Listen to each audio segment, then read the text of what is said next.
Welcome to Easy Realty. I'm your broker, Greg Owen, and we have a packed podcast today. So we best get on.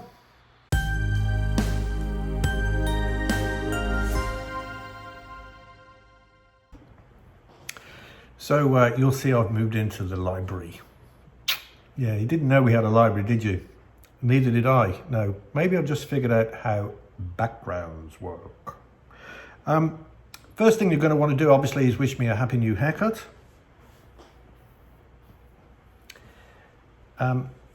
The reality is, it's this time every year I have my annual bath because it was approaching Valentine's Day, and I'm not stupid. Got to be clean, and so I got in the bath, and my hair got wet, and the water may have been a little bit too warm because it shrank. I'm joking, of course. I don't have an annual bath. Good grief! Only if I need one. By the way, did you notice also that last week's podcast was filmed on a new phone? No, neither did I. There's no difference really, is there? I went in and was upgraded for free by Verizon for being such a loyal customer.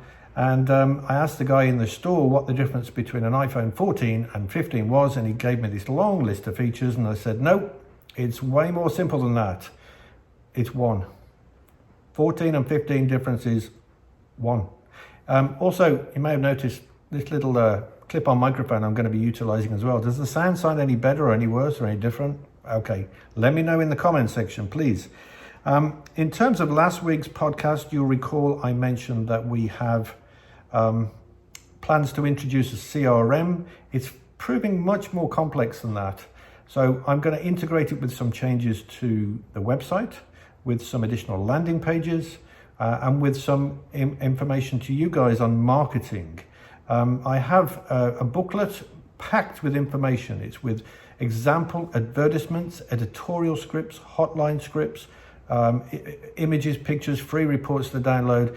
There's tons and tons of information. I'm not going to simply just plagiarize Craig Proctor's work that I spent a lot of money on it, but it would be wrong to me just plagiarize that and send it out to you, because it's wrong, firstly, potentially as a copyright issue. Also, we can improve on it. We can utilize that as inspiration and wrap it into the latest technology and changes that have occurred in terms of social media and marketing. And so we're going to encompass much of the messages and the ideas, but use that as new inspiration so that we can get the very best information to you guys at the very right time, which is right now, isn't it? So this week's podcast is on BRRRR, and I think probably the best way to give you an idea about why this is best is to do it as a potentially real example.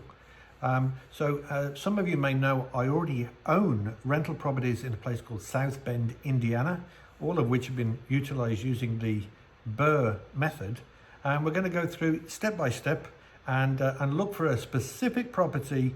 Hypothetically, of course, I'm not looking to acquire any more right now, but in the near future, that's going to change, of course.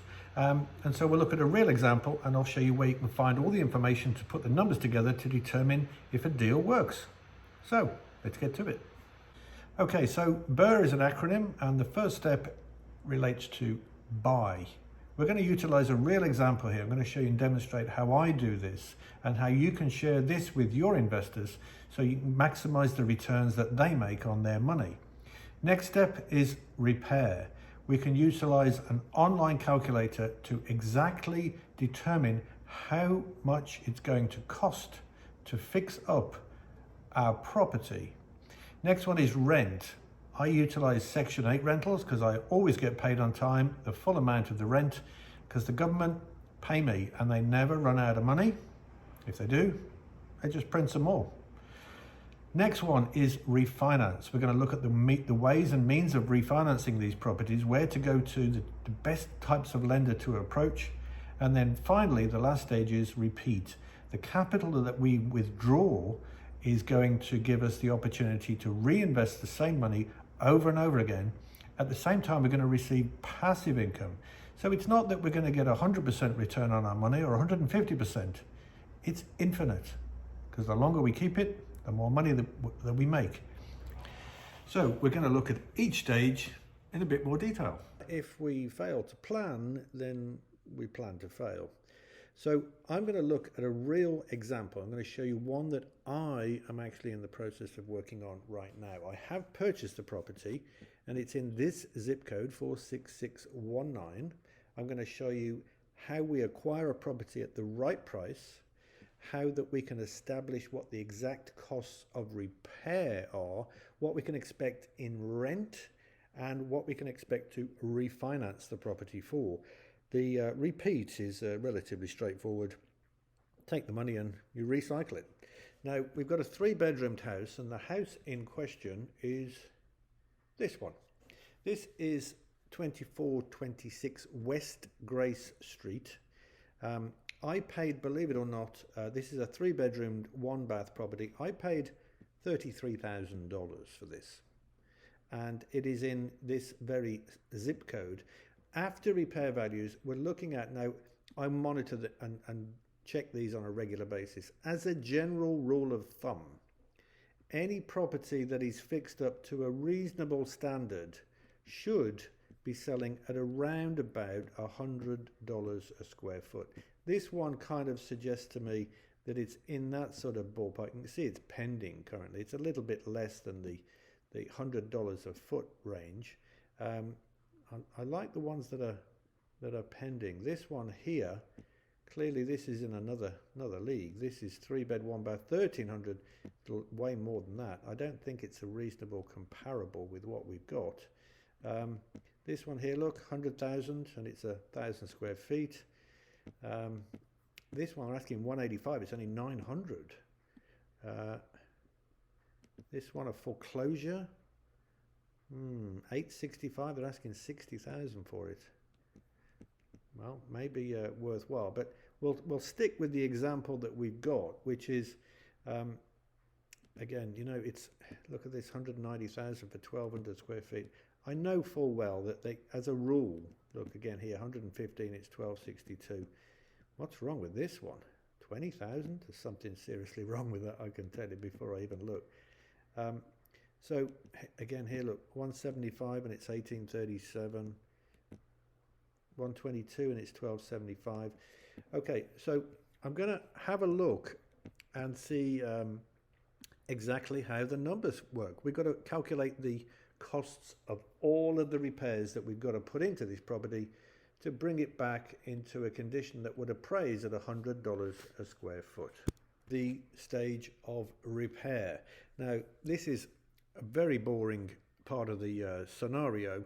There are lots, as you can see here, there are a great many fix and flip calculators which can be used to determine the cost of repairing properties. There's one called Rehab-Valuator, a whole variety of different things here. But essentially you can just, if you wish, just use a spreadsheet like this and then put all of the costs in. I've already done this, so I'm not going to bore you with it all. It comes out with the cost of the permitting to $41,732. Next, we're going to work on the cost of renting the property. We move on the next stage. The rental stage. The Section 8 Affordable Housing website has a very useful rent estimate tool here. You can plug in the address, put the number of bedrooms that it's got in, and it's going to give you some estimates as to the kind of rent that we're going to look for. On a conservative basis, I would say, and I know full well from recent experience, this one's going to go for about $1,350 a month. So next is we're going to calculate our refinance, and this is the most important section. So don't miss this. Refinance. Now, as you can see, there's a great many mortgage calculators that you can look up online, and it's simply a matter of plugging in the numbers. So on the basis of $100 a square foot, we can estimate our after repair appraised value is $138,000. Now, in terms of a loan to value on a cash out finance, we're looking at an 80-20. So we can put a down payment effectively as 20%, which gives us our new loan amount. It's given us an estimated interest rate of 7.7% on a 30-year basis. And in terms of raising finances on property like this, do not go to the big hitters. We're not looking at Wells Fargo, Chase, Bank of America, any of those big guys.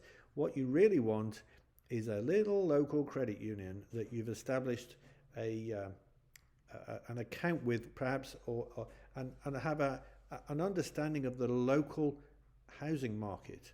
Now, this one's given us a monthly principal, interest, and taxes and insurance payment. Also gives us some idea of what the final amount payable after 360 payments. It's over 30 years. A lot of people, shake their head and go, why don't you pay it off early? Here's the thing, right? When you borrow money, it's all considered non-taxable income. You don't pay tax on it. Also, the principal, interest, taxes, insurance can be written off at 100%. Also, all of the costs of improving the property can be written off at 100%. Check these figures, guys. I mean, if you disagree, reach out and let me know, because as far as I'm concerned, we haven't paid any tax yet. Now, of course, we've increased the value from the initial 33,000 to the now 138,000. All of that appreciation is tax-free, right? Also, the IRS have a tax code written that allow you to depreciate investment properties over a 27.5-year period. So ultimately, when it comes down to it, we've got some final numbers. So we've got a new loan at 110,000. So we've taken out more than we've actually spent. We've made a profit of 35,000, and we've got a monthly payment of 913, which gives us monthly passive income of $436. Now, simple calculations mean that you're paying virtually no tax on that 5,000 a year, because you are depreciating the property over 27.5 years based on 138,000. We haven't paid any tax, guys. Now, when you look at the pros and cons, yes, some of the bills could get a little bit higher, but again, they could be written off at 100%. We've got someone else paying the mortgage. I don't care what the interest rate is. The government's paying the mortgage. They never run out of money, because if they do, they just print some more. Also, inflation is working in our favor. And that is because if you borrowed $1 in 1994, 30 years ago, today it takes $2.02 to equal the value. So you're paying back in 30 years' time at half the cost of what you borrowed it at. It's inflation's working in your favor, because that $1 is now worth $2. Agreed? And that is why I love BRRRR. Well, if you've made it this far, I thank you very much for watching. Please, of course, remember to like and subscribe. It's going to help us enormously, all of us collectively. And on the next one, I'll have some further news about some of these advertisements and editorial examples and those kind of things, because I know we need to get busy quite quickly. And so until next time, remember, it's easy. Thanks for watching.